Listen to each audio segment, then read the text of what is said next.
Ladies and gentlemen, continue with our program for this afternoon. May I please have the pleasure of inviting the next panelist for our third session on the global food crisis amidst COVID-19. Mr. Kamarul Bahrin Haron, Professor Syed Azam Ali, His Excellency Ambassador Dr. Hameed, Ms. Ho Yung Ming. Mr. Kamarul, can you start the session, please?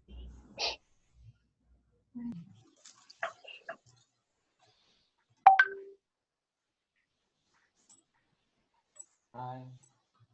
Hello? Hello. Hello. Yeah, can you hear me? Yes. Very well. Okay, my name is Hameed. We're trying to get the video. Sure. Okay. Let me address the audience first, then we can try to see whether we can get you and your case on. My name is Kamarul. I'm from Astro, Awani. We've heard a lot of talks today at the first ever WITF. The video. But this is about food, and food is very, very important. I would like to see what Pak Sandiaga or Sandi Uno said at the beginning, a few hours ago, where his concern was about the price of food. As we can understand, Indonesia is the largest nation, and that's an important issue. But I would draw attention to the fact that statistics is very clear. Every night, 800 million people, they go to bed very, very hungry because they cannot get food. And in the latest end of last month report by WFP and There's no photo. No audio, no video. More people will be facing acute hunger. Before COVID-19, already we're looking at 235 million people. So these are amazing, amazing statistics. But at this session today, for about 30 minutes plus, we will talk to three expert panelists who's going to give their views whether this pandemic right now is making us look at the global food crisis and what can we do about it. So first, I'd like to introduce Professor Syed Azam Ali, the CEO of Prof for the Future, a very, very interesting man, graduated in many things, but move on later to study about technology for crops. And I've come across your writings, I've been with you in interviews, very, very innovative thinking indeed is the problem for humanity. And then we have Ho Yu Ming.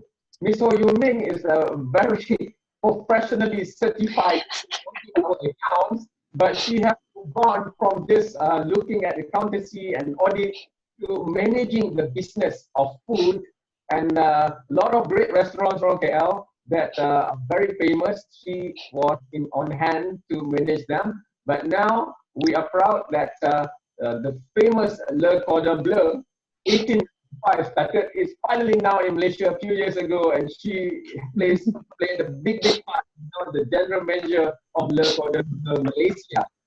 And of course, we must have the policy maker, and His Excellency Ambassador Dr. Hameed Opeloyeru is a career diplomat and now with the Organization for Food Security. So I want to start straight away while we wait to get the technical things sorted out with the ambassador.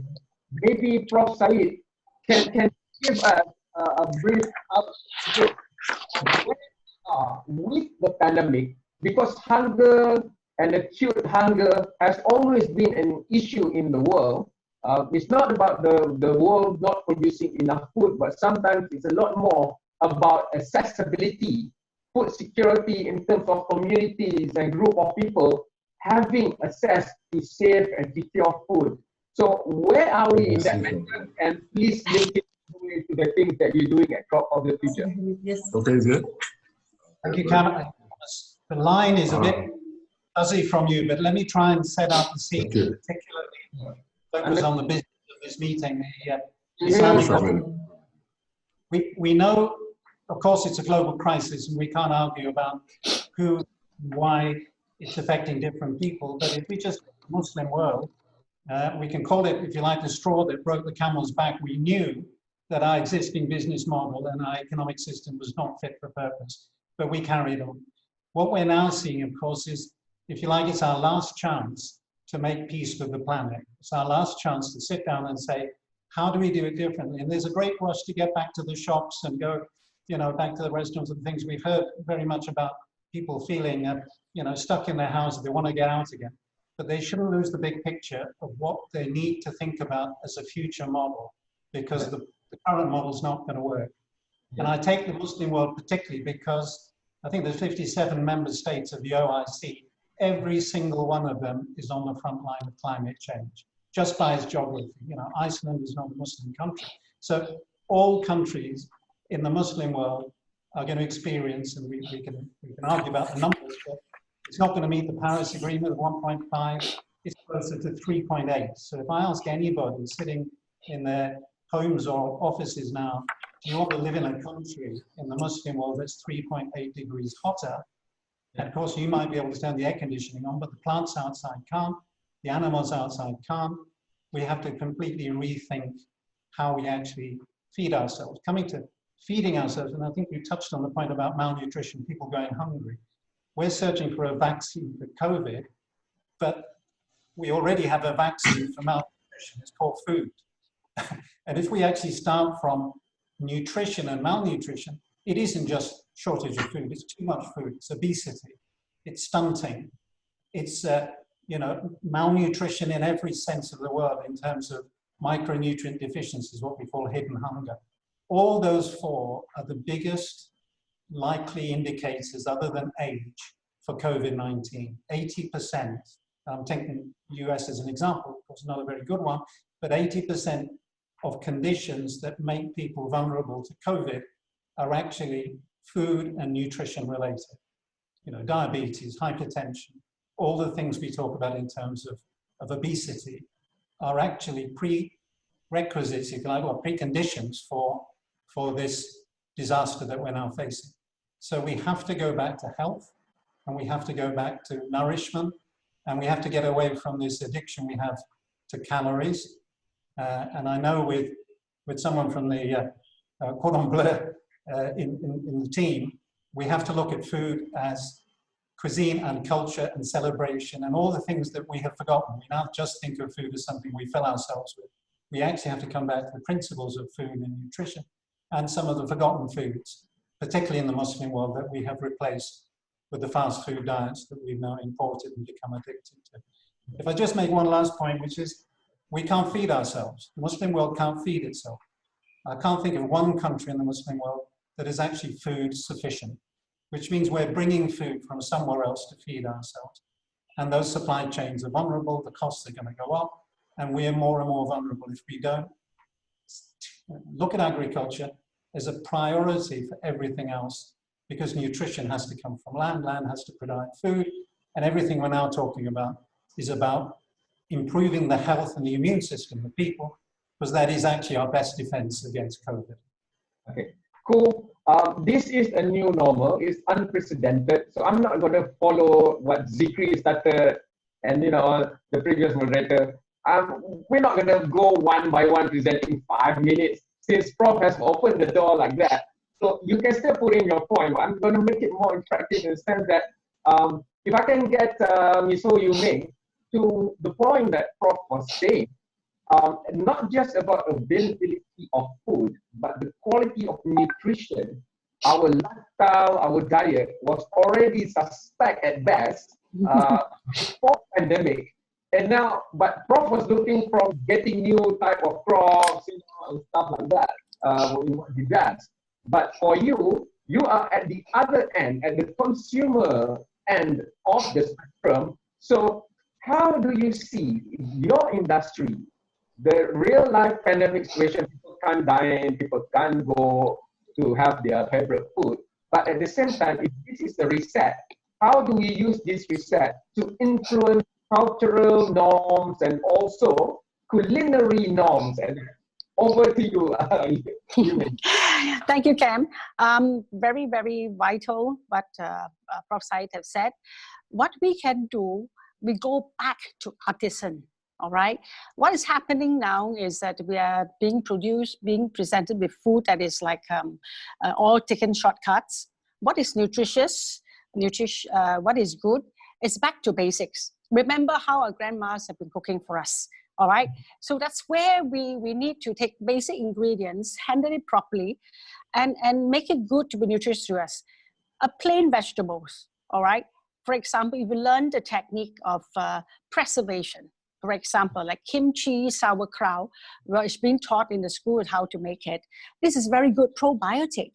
And also, these are some of the understanding of the artisan techniques coupled with just basic ingredients. You could actually come up with very nutritious food for ourselves. So the know-how is important. And I think the education aspect now to teach people the ingredients, this is what you get, this is what you can make use of it. But how can it be nutritious to me? For example, rice, okay, we are in Asia, staple. This is what we have been handed out. This is what we have been giving all the people on the street who are homeless, rice, okay? How can we make it nutritious? Okay, plain rice is full of carbo. But do you know that fermented rice is actually very good? You know, so these some of the things is an understanding and being able to teach. So it's really back to what food is basically in the artisan way. When ingredients are going to be scarce, all right? So the education of using what we have, cooking methods is important. In a hot climate like this, the way we cook rendang is going to preserve, you know, because it's cooked for a long time, slow cook, and even without the fridge, we can keep it in room temperature. So these are the things that we need to educate ourselves, educate everybody that in spite of this pandemic, we said, this is all the food we get. How can we make best use of it to stay alive, you know? So there is this going back to artisan, learning from our grandmother and so on. Ming, I'd just like to, follow up with a little question on that. What's available, what's out there when we go out of our house, right? So this is where you're very good at, not only in building restaurants and operating it, but also marketing it. That marketing is what I'm getting at. Now with social distancing and the global supply chain disrupted, is this now an opportune time for Malaysia, for example, to innovate, starting from KL, where we change the availability of nutritious food, at least along one lane or one road in KL, or one specific area? Because right now, hygiene is very important. Yeah. Hygiene only of the food preparation, but to get to where the food is available. So let's say if DBKL can, ideally set out one lane or one small area in KL, and we can start with that first to see that this is where almost entirely new normal is being practiced, from the preparation of food, from the nutritious ingredients selected to social distancing and everything else. Yeah, I mean, there is innovation, okay? We send food in even chill trucks or even warmers and all that. It's all there. So we can always set up something, all right, where the public can access. It can be pre-cooked, but if it's well transported, it can stay, cooked food can stay alive, so to say, for a few hours, all right, without the danger of being food poisoning and all that. So we can come up with innovative trucks, okay, to send all this even to rural areas from these people who cooked, and we collect and send it out. And so it can be chilled, it can be, in a temperature that's safe. So I think there's no qualms about that. We can deliver, as soon as possible. I'll get back to Prof comments later on that, because how many people know how many types of food, for example, we know rice, but if we don't want that, we go for brown rice. If we want to be healthier, we go for quinoa. But there might be other crops and restaurants and the Cordon Bleu, for example, could introduce new ways and new things into our diet. But we have to go to the policy maker now. I would like to welcome His Excellency Ambassador Dr. Hameed Opeloyeru. I hope I pronounced your name right. Okay. Nigeria. But yes. Ambassador, we're changing the format a bit in the interest of time. So it's not one by one presentation so much, but I'm following off from what Prof. Said has started. How do you look at the fact that it's not just about, and I would like to amend a bit the statistic I gave before, it's actually 130 million people acutely hungry every before COVID-19, but according to the UN, with COVID-19, 135 million more. That's 265 million people around the world faced with acute hunger. And according to the Executive Director of World Food Programme, 821 million people go to bed hungry every night. So from a policy perspective, and you can influence the policy at OIC, can OIC countries, for example, forget about protecting their borders in terms of food supply chain, but think of the whole OIC as a community and see how we can complement and take care of the weakest link in our communities? Ambassador. Thank you very much. Thank you, Ella, for inviting us. Of course, right here in Kazakhstan, we represent the voice of the Muslim world, the area of food security. Actually, we are actually a child of circumstance. We were actually born after, due to the near starvation that actually happened in 2008. Remember, there was the people crisis, which was the financial food crisis that happened. And that was when the OIC member states look at things and say, look, we have to think global when it comes to food, but we also have to act regionally. So our regional action is what we are actually looking at now. And the OIC, in creating a food security outfit, sees some of the opportunities that can accrue to member countries when they act in a regional manner. So in this case, if you are talking about 100 and something million hungry people, we have 67 point something million of that number falling in our area. That means we are more of a South-South cooperation architecture, and we believe that these opportunities, this crisis actually can provide the opportunities that is required for us to leapfrog the stages of underdevelopment in the area of food. And I agree with my colleague from the Crops of the Future. We have to start thinking now about resilience and about looking for new varieties of crops and see some initiatives that we can bring in, using technology and using other innovative ways.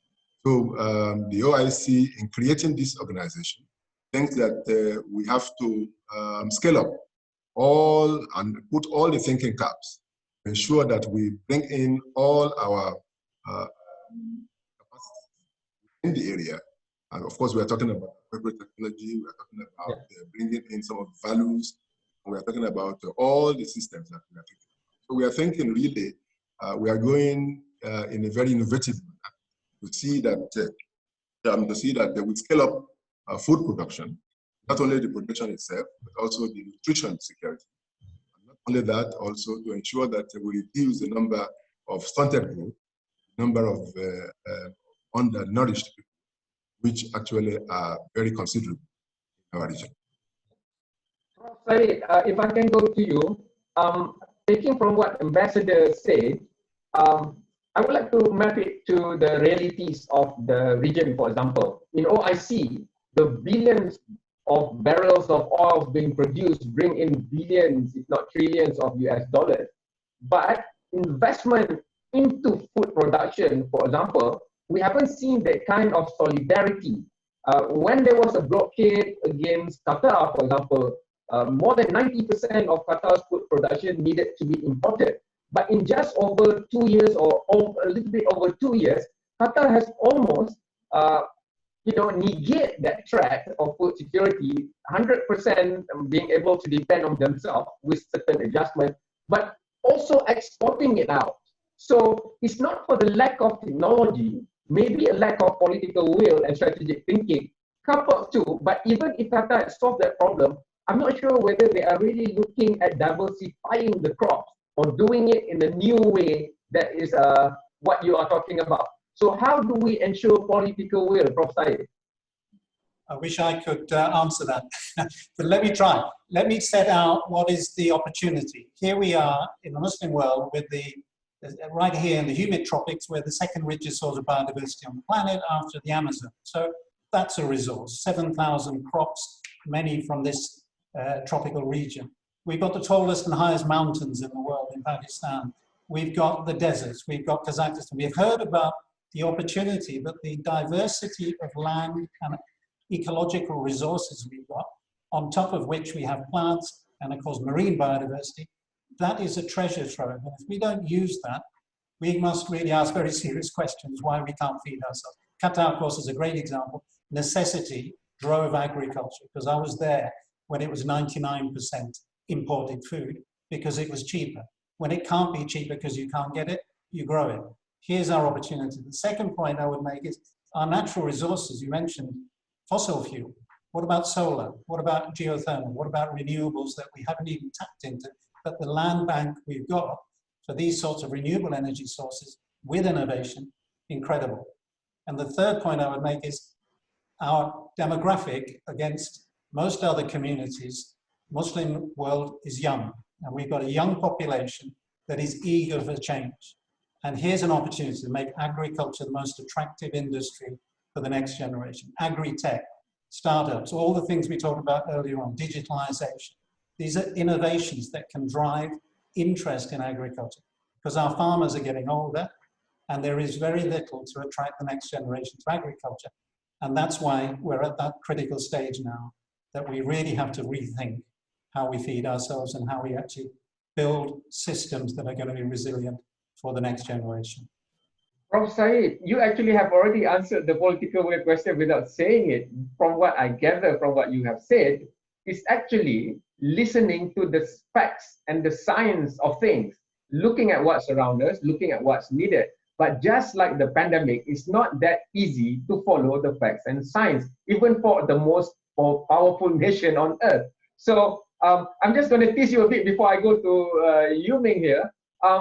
When I look before pandemic, when we look at fisheries, for example, the problem that we have is our consumption is too high for the fishes to replenish naturally. But that's also caused because we're only selecting a few species of fish. In Malaysia, for example, we know ikan kembung, ikan merah, snapper, all these things only, when there are many, many more that we can look at. And same thing for crops. Apart from rice, we are hard-pressed to name any other crop apart from maybe wheat that we take in terms of white bread or brown bread or whatever it is. So what will be your suggestion to push out the facts and science for, just like pandemic, for the political leadership to govern? I think people have to change their attitude to food and now start looking at nutrition instead of calories, and they have to start looking at their own foods and cultures, and they have to start looking at these ingredients which previously they discarded because they were seen as poor people's crops or underutilized, therefore they didn't really have to buy them. And when we've only got 3 crops making more than 60% of the world's food, we have some serious questions to ask about why we ignore the other 7,000. If we change culture, and you know the diversity of cuisines that we have across the whole of the Muslim world, and we change the dynamic of what makes people want to eat food, and it isn't just filling themselves anymore, we have a huge opportunity to actually change the mindset, and that will change political will, because consumers will demand nutritious, better, locally sourced, healthier, and safer food. Prof, we'll get back to whether governments will change their minds and policymakers to ambassador a bit later. I would like to cross that to you, Ming, because the diversity of our culinary experience.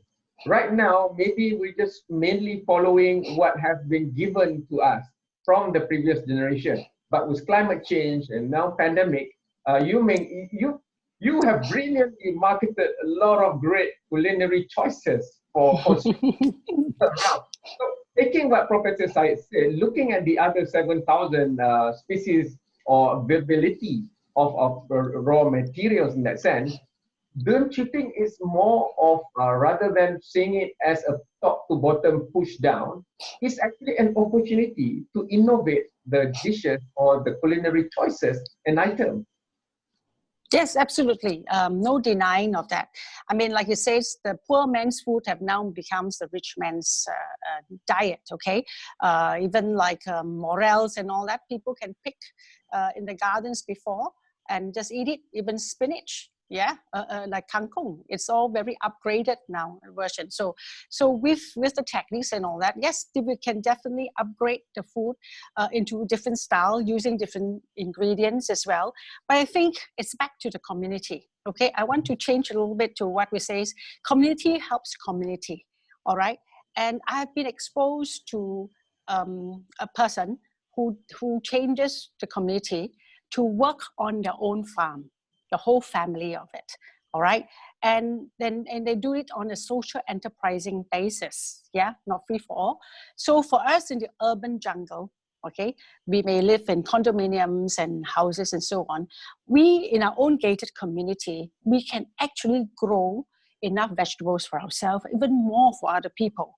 We can start that. Even vertical gardens can be happening in China when they build a condominium. So if communities were to come together to grow vegetables for our own selves, and with the excess, we can even give away or share. I think that's how we can start as a social enterprise. You know, I mean, yes, we can. If you want to cover a cost, or we can donate, and then with that we can innovate. With technology now, crop grows faster. It doesn't. Papayas don't need to grow high to have the fruits. You know, all this innovation can come in. So with this, I think communities should form places of themselves to grow crops. The abundance to give it away, to sell it away.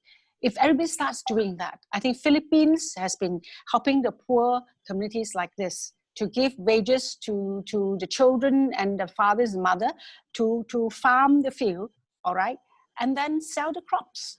So I think we can start from there. Things like this. You mean out of sight is out of mind? So when we were forced to not get out of our houses and only go online, we noticed that our list of menus to choose from was very, very limited. How do we turn that now to what you say, so that at least when we go online, we see all these things that Prof is advocating and what you are saying? Yeah, I mean, yes, wonderful. But then when I see all this menu, I mean, and then I want to cook, or I can get some ingredients and say I need to add on something. I don't even have a serai, you know, a lemongrass in my garden. Then I say, oh, I need to plant that actually. You know, so this is also an awareness for people to say the basic needs, even an onion, all that can be planted. And then we can enhance this and not spend and then save that, you know. Of course, through innovation, yeah, the luxury of food. But at the end of the day, take it or leave it, when we go for our delivery orders, we're ordering basic food. Basic food. Ambassador Dr. Hameed, it's good to want to community to change, and when community changes, then it will force political will and governance. But if it goes together with political will and governance, it's even better.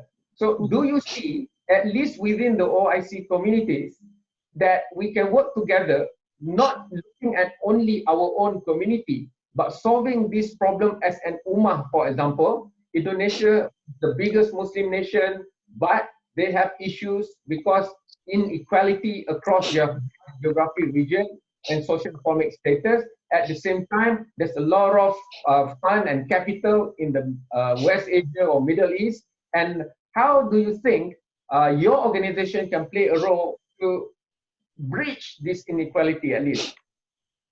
Yeah, thank you very much. I think, well, just coming back to the issue of political will, the political will is actually there. And that is why I told you that this organization was created with complete unanimity of all the member states.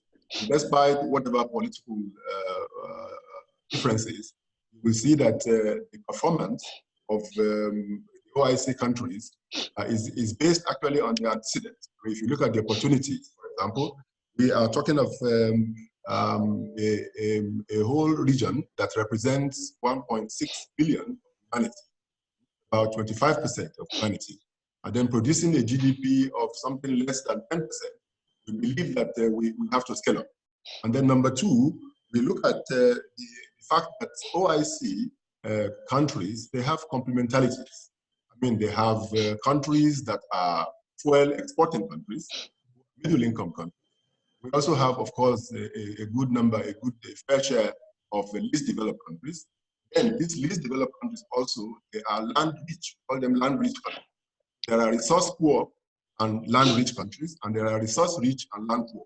So we believe that we can bring all this together to get a win-win situation among the countries. And I believe also that if you look at the fact that even in agricultural production, the OIC countries also rank more than 25% of the world production. And the most important thing is to modernize, to change from traditional food production to something that is science and technology based. That is why we are looking at gene bank, for example. We are now in July, we are going to be having a workshop in the UAE on gene bank, where to bring about some of the awareness that we want to bring about, ensure that we have new varieties. And then we're looking at also water technologies. We're looking at how to increase the productivity in that area. And then of course, the quality itself. And then the accessibility also of our countries to food. And also on the demand side, we look at how to increase the wealth creation in OIC countries through trade. Now, recently with COVID, there has been some tendency for countries to want to look inward, to want to disrupt international trade. So the OIC has moved in very robustly to intercede with government not to stop exports of food to countries. That advocacy was well received, and so we think that the political will is working and is very active. I'm talking about food security reserve. We are also working on humanitarian humanitarian corridor on food security reserve. That will take care of the Qatar issue. Sure. Unless there's a question popping up on the Q&A, which I don't see yet, I'm going to end with, for each of my panelists, 1 point on innovating and innovation during this COVID-19 as far as food supply chain and security is concerned. So maybe I'll start with Prof. Said. This is a personal point, but if we sit down and look at, and I have to check it twice, the top 200 universities in the world, there's not one in a Muslim country. Okay. So when we talk about the evidence base, it's not our evidence, and we're not delivering anything because no one is asking the right questions, because they're taking the model from somewhere else. And if I say 23 international agricultural research institutes, that's my area, there are only 2 in Muslim countries, soon to be only 1. Now that is not acceptable. We can't expect to solve problems if we don't have the research infrastructure and the technology to develop innovation. So innovation has to start from what is the problem, how are we going to address it, and then how do we innovate, and then technology. Technology comes last, as was mentioned by Raphael earlier. Technology and digitalization is only a tool to answer the problem. What is the problem?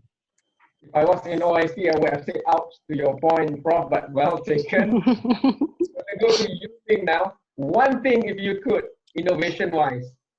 Yes. Okay. Hold on, Ambassador. I'm giving you Ming first. Sorry. Yeah.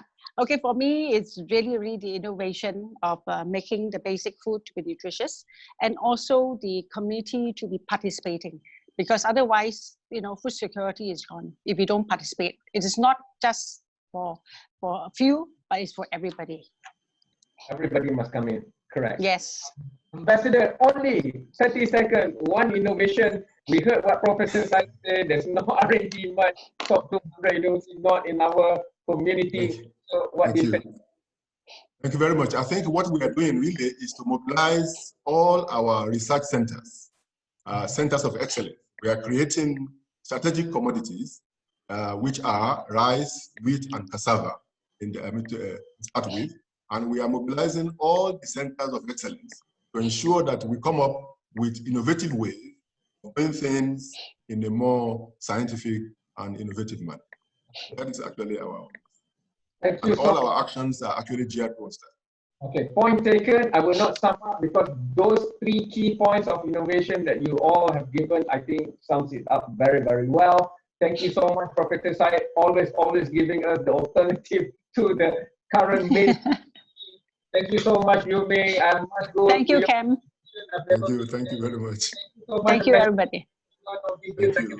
Where you are after CMCO, but I see on my screen a lot of luminaries already coming in. There are 2 more sessions. Tan Sri Jamila is in. I saw her face. I can see Maria Bell. And okay, that's all. Please clap silently in your heart. Thank you. Families. Thank you very much.